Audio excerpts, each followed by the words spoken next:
Bismillahirrahmanirrahim.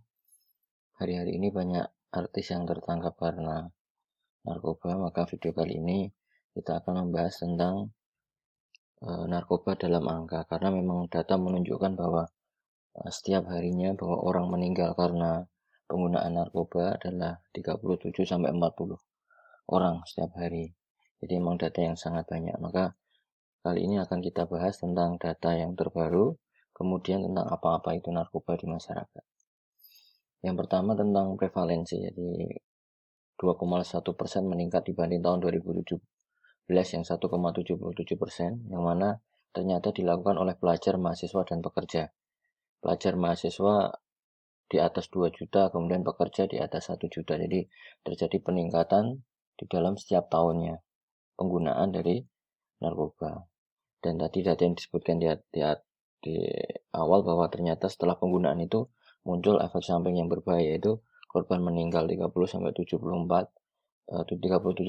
orang meninggal setiap hari akibat narkoba.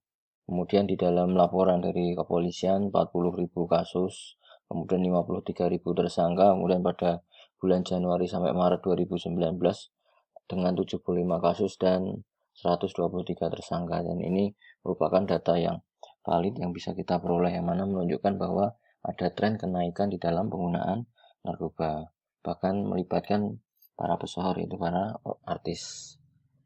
Dan laporan dari United National Office of Drug and Crime menunjukkan 5,6%, yaitu 275 juta penduduk dunia umur 15-64 tahun konsumsi narkoba minimal sekali.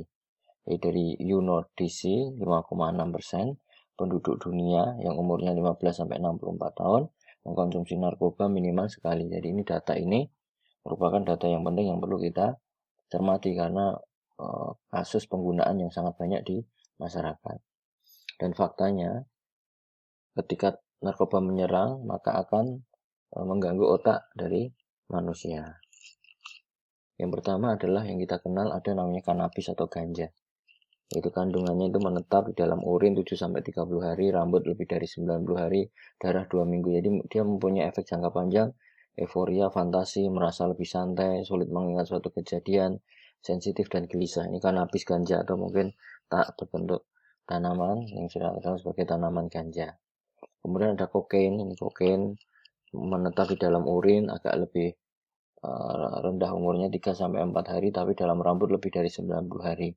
Dia mempunyai efek jangka pendek dan jangka panjang. Kalau tadi ganja cuma jangka pendek, tapi kalau kokain adalah jangka panjang dan jangka pendek. Jangka pendeknya adalah ada euforia, fantasi, merasa lebih santai, sulit mengingat kejadian, sensitif dan gelisah. Jangka panjangnya akan melibatkan kasus cemas, depresi, gangguan jantung, kemudian rusak tulang, kemudian juga gangguan pembuluh darah dan jaringan tubuh.